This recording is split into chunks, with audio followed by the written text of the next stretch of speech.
वो बॉल पकड़ते हुए कंधे के बल गिरे। कमजोरी तो भाई है उनमें, फिटनेस प्रॉब्लम तो उनका चल रहा है, इसीलिए तो वो टेस्ट सीरीज खेलने से भाग रहे थे कि मैं जो हूँ 4 ओवर का खिलाड़ी हूं, और वही हुआ। उसके बाद कंधे पे उनकी इंजरी हो गई, जिसके बाद वो है वो इस टूर्नामेंट से रूल आउट हो गए, टूर्नामेंट से बाहर हो गए।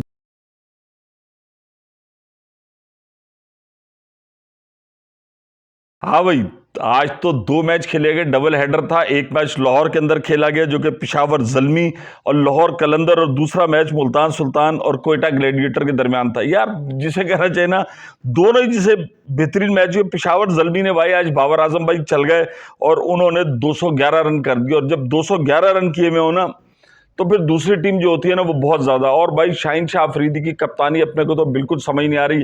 आखिरी मैच जो कराची किंग्स के खिलाफ खेला, उसमें आप देखें कि आपके पास कैसे कैसे बॉलर आपने स्पिनर से करा के ऐसी की तैसी करा ली। तो पुअर कैप्टनशिप जो है वो मुतवातर मुस्तकिल तौर पर जो है वो पेशावर जो लाहौर कलंदर की तरफ से नजर आ रही है। और आज पेशावर जल्मी ने जो 211 रन किए, तो इतना बड़ा टारगेट आप T20 में जब आप बोर्ड पे लगा दें तो फिर दूसरी टीम के लिए बहुत ज्यादा मुश्किल हो जाता है कि वो जीते। लेकिन दूसरी तरफ ये कि भाई लाहौर कलंदर के हारिस रऊफ जो हैं वो बॉल पकड़ते हुए कंधे के बल गिरे। कमजोरी तो भाई है उनमें, फिटनेस प्रॉब्लम तो उनका चल रहा है, इसीलिए तो वो टेस्ट सीरीज खेलने से भाग रहे थे कि मैं जो हूँ 4 ओवर का खिलाड़ी हूं, और वही हुआ। उसके बाद कंधे पे उनकी इंजरी हो गई, जिसके बाद वो है वो इस टूर्नामेंट से रूल आउट हो गए, टूर्नामेंट से बाहर हो गए। दूसरी अहम जो मैच हुआ मुल्तान सुल्तान और कोयटा ग्लैडिएटर था, दोनों टीमें बेहतरीन थी और इनमें कांटे का मुकाबला था। लेकिन बात यह कि मुल्तान सुल्तान ने बेहतरीन खेलते हुए जो है कोयटा ग्लैडिएटर को शिकस्त दी। और आज ये बात हुई कि सरफराज के सर पे चोट लगी। अभी तक हमारी इतलात है कि वो उनके MRI वगैरह हुआ, जिसके बाद वो सही वसीम जूनियर ने हिट की,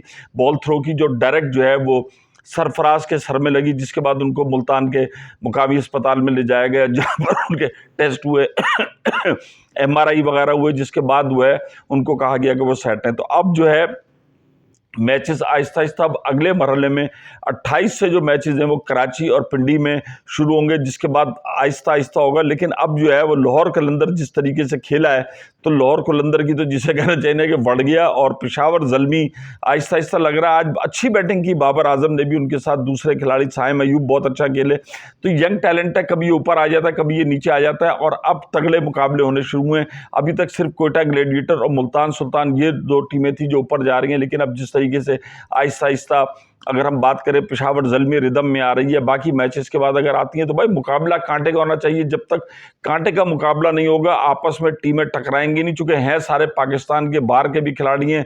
और कुछ कप्तान जो है वो, जैसे हमने कहा कि कोयटा ग्लैडिएटर के रोयली रोसो जो है वो बहुत ज्यादा बेहतरीन कप्तानी कर रहे हैं, और उनकी कप्तानी जो नजर भी आ रही है। जबकि बाबर आजम की वीक कैप्टनसी और शाहीन शाह अफरीदी की वीक कैप्टनसी भी वहीं आपको इसी टूर्नामेंट में नजर आ रही है। तो भारी जिम्मेदारी आयद होती है उन खिलाड़ियों को जो कि एक्सपेक्टेड हैं, जिन्होंने T20 वर्ल्ड कप में शिरकत करनी है। अमेरिका में जो हो रहा है, तो उसके लिए उनको मैच्योरनेस का मवाजना करना होगा। और उसके लिए सीखने के लिए भाई फिर बार बार कहते हैं, इंडिया जिस तरीके से इंग्लैंड के साथ टेस्ट मैच जीतने की शक्ल में ले आया, उससे देखें कि खेल के ऊपर अबूर हासिल होना चाहिए। कंटिन्यूसली 3 टेस्ट मैच जीतने के करीब 2 जीत चुका है, तीसरा जीत के सीरीज अपने नाम कर लेगा। तो PSL आज बड़ा धमाका खेज था, बड़े अच्छे मैचेस हुए हैं, और अब अच्छी टीमें आहिस्ता आहिस्ता ऊपर आएंगी। चलो जाओ, स्टार्ट हो जाओ।